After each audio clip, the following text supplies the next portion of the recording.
Esta mañana hemos leído cómo Dios elige y comienda en misión al profeta Isaías.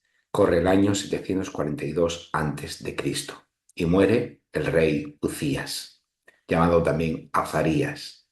Uzías fue rey sobre Judá, el reino del sur, durante más de 50 años. Fue un tiempo de paz para Judá. El rey estuvo enfermo de lepra y murió a los 68 años. En la esfera internacional gobernaba el imperio asirio, pero aún quedarán 20 años para el desastre de Samaria y la desaparición del reino del norte, Israel. El contexto de este relato de vocación del profeta Isaías lo encontramos en el capítulo anterior, capítulo 5, donde se nos dibuja un retrato sumamente crítico de las élites del reino de Judá. Se articula en torno a 6 ayes.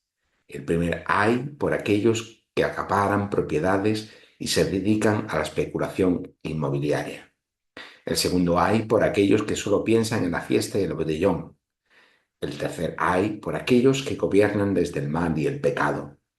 El cuarto ay por aquellos que pervierten el lenguaje con la posverdad y crean un orden social injusto. El quinto ay por aquellos que se creen sabios e intelectuales en sí mismos. Y por último, el sexto ay por aquellos que pervierten el tribunal de justicia y que aceptan sobornos. Todo ello es un retrato descarnado de la sociedad de Judá. De seguir así, solo puede esperarse el desastre. Por otro lado, lo que sigue a continuación, en capítulo 7, es que Acaz, hijo de Uzías, en el año 765 a.C., no quiso aliarse con Siria y con Israel, el reino del norte, para hacer frente a la amenaza asiria. Así que Siria y el reino hermano, Israel, se alían contra Jerusalén para tomarla y poner en su lugar a un rey favorable a dicha alianza.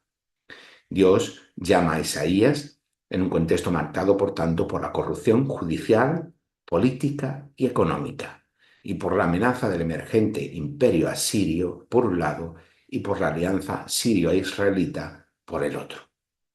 ¿A quién acudir en esta situación de crisis? En este relato de la vocación de Isaías, lo significativo es cómo el profeta experimenta la presencia de Dios en el templo. Fue un tipo de experiencia que le produjo una huella indeleble. A partir de ella, tuvo una clara conciencia de tener una misión que cumplir por parte de Dios. En esa experiencia, los serafines gritan: Santo, Santo, Santo, el Señor del universo. La tierra toda rebosa de su gloria. Esta triple repetición de la palabra santo equivale al uso de un superlativo en español que diríamos santísimo. La experiencia de visión que tiene Isaías debemos interpretarla en relación a esta declaración de santidad referida a Dios. Porque cuando pensamos en santidad, normalmente pensamos en una cualidad moral que define a la persona. Ser santo en ese concepto equivale a no tener pecado en un sentido individual y moral. Pero cuando se refiere a Dios, la santidad, más que una cualidad moral, es una expresión de fuerza y poder, que nos atrae, pero que al mismo tiempo nos desborda. La presencia de Dios se representa en la que solo un borde o el dobladillo de la toga del rey es el que llena por sí solo el templo. Es una manera de expresar la grandeza de Dios, este Dios que con su presencia une el cielo y la tierra y en el templo. El relato continúa reflejando esta dimensión de la presencia del Señor que como Rey y Señor del universo irrumpe en el templo con un poder y una fuerza inusitada que hace temblar hasta los quicios de las puertas del templo. Es la experiencia del Dios supersanto que como Rey gobierna con una fuerza y un poder extraordinarios todo el universo. Es el significado de la visión de Isaías, el poder de la realeza, de la condición real de Dios y de su soberanía. Sin embargo, la santidad y la realeza de Dios no supone un Dios lejano, ausente del mundo, que abandona su suerte al mundo. Todo lo contrario, la santidad del Rey, que es Dios, implica la justicia y la fidelidad al pacto con su pueblo para la transformación de toda su creación.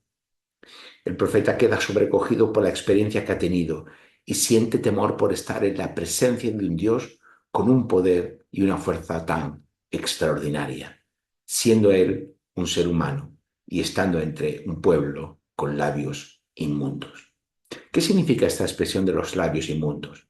Podríamos entenderlo como alguien que tiene pecado en medio de un pueblo pecador. Los ayes del capítulo anterior así podrían hacernos pensar. Pero este doble lamento del profeta también puede traducirse por ay de mí que he estado callado, viviendo en medio de un pueblo con labios sellados. El profeta se reconoce cómplice de los pecados de las élites de Judá por no haberlos denunciado. En definitiva, sus labios están manchados con un silencio culpable. El profeta pertenece al estrato social de la clase dirigente. Es uno de ellos. Quizás no haya participado directamente de sus pecados, pero con su silencio se ha hecho cómplice. Los malos a veces gobiernan con el silencio de los buenos. Esto explica mejor lo que sigue a continuación. El profeta experimenta una acción de purificación con el carbón encendido sobre sus labios. El profeta está inhabilitado por lo que es o por lo que ha hecho. No hay nada en él que lo habilite para adquirir la condición de profeta. Por eso el profeta es elegido por Dios, por pura gracia, sin mérito y sin condiciones previas. Pero al mismo tiempo, esos labios, cómplices con su silencio de los desmanes y las injusticias sociales, políticas y económicas de las élites de Judá, necesitan ser purificados. Dios elige al profeta por gracia, perdona su pecado, pero también abre su boca. No solo hay perdón, sino también transformación, cualificación que viene de parte de Dios. A partir de ahora, las palabras del profeta ya no servirán de legitimación del sistema, sino que encarnarán la denuncia y las advertencias de la palabra de Dios. En el fondo de su experiencia, el profeta oye la voz del Señor. Finalmente, la palabra irrumpe en la experiencia del profeta. La experiencia no es solo experiencia subjetiva del profeta, como algo interno y privado que se queda para él, sino vocación pública de la palabra. La palabra que dice y que encomienda. ¿A quién enviaré y quién irá por nosotros? El profeta responde con una actitud de confianza a esta experiencia de la palabra. Heme aquí, envíame a mí. Así comienza su ministerio. Sin embargo, lo que le resta por delante no será ni fácil ni sencillo de afrontar, ni para él, ni para Judá, ni para Israel. Su ministerio estará bajo el reinado de Acaz y de Ezequías. Asiria destruirá Samaria, llevará al exilio parte de las élites del reino del norte, que nunca más se recuperará, e invadirá gran parte del territorio de Judá, asediando pero no conquistando Jerusalén. En medio de todo ello, Isaías recibirá importantes promesas acerca del Mesías que encarnará el reinar de Dios en el mundo. ¿Por qué Dios se mostró de esta manera en la experiencia de Isaías? Lo que se está comunicando es que Dios, fuerte y poderoso, es quien gobierna, no solo en Judá, sino también en Israel, en Siria y hasta en Asiria. Su presencia llena toda la tierra. Dios es el poderoso Rey que reina en toda la tierra. Ahora le toca a Judá decidir en quién va a confiar y a Isaías le toca comunicar ese mensaje. La respuesta en fe y confianza de Isaías es ejemplo para nosotros hoy. La palabra también nos pregunta hoy, ¿a quién enviaré y quién irá por nosotros? Nosotros nos toca dar una respuesta. Nosotros que como el pueblo de Dios debemos encarnar el mensaje profético. Solo de Dios, el Rey, viene la restauración del mundo. Pero esta pregunta es una pregunta sobre si estamos dispuestos a dar nuestra lealtad a este Dios que es Rey. ¿Estamos comprometidos con este Evangelio? Dios como Rey no hace todo el trabajo por sí mismo, sino que como Rey tiene embajadores para dar a conocer esta buena noticia. Nosotros, al responder con fidelidad a Dios, el Rey, Nos convertimos en esos embajadores y participamos también de esta obra de restauración y de transformación de Dios en el mundo.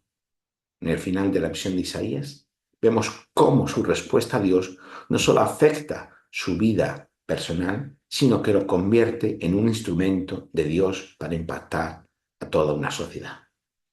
La pregunta, ¿a quién enviaré? No solamente es para él, es también una pregunta para toda la comunidad de creyentes.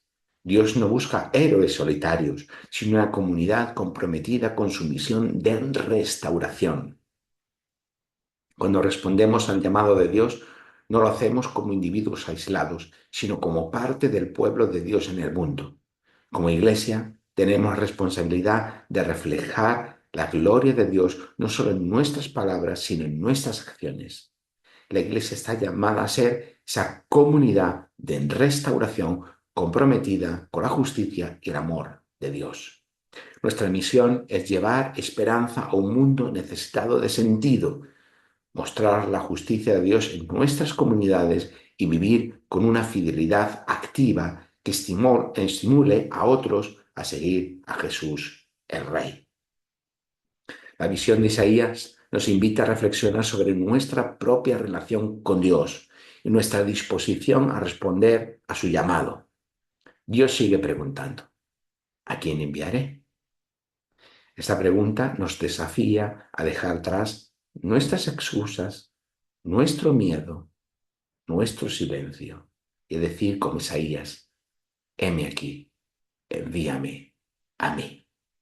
Hoy, mientras enfrentamos nuevas crisis y nuevos desafíos, recordemos que servimos a un Dios cuyo trono es alto y sublime, a un Dios cuya gloria y presencia llena toda la tierra. Este Dios nos llama a ser sus embajadores, a participar en su obra de restauración y a vivir una vida de fidelidad y compromiso con su reino.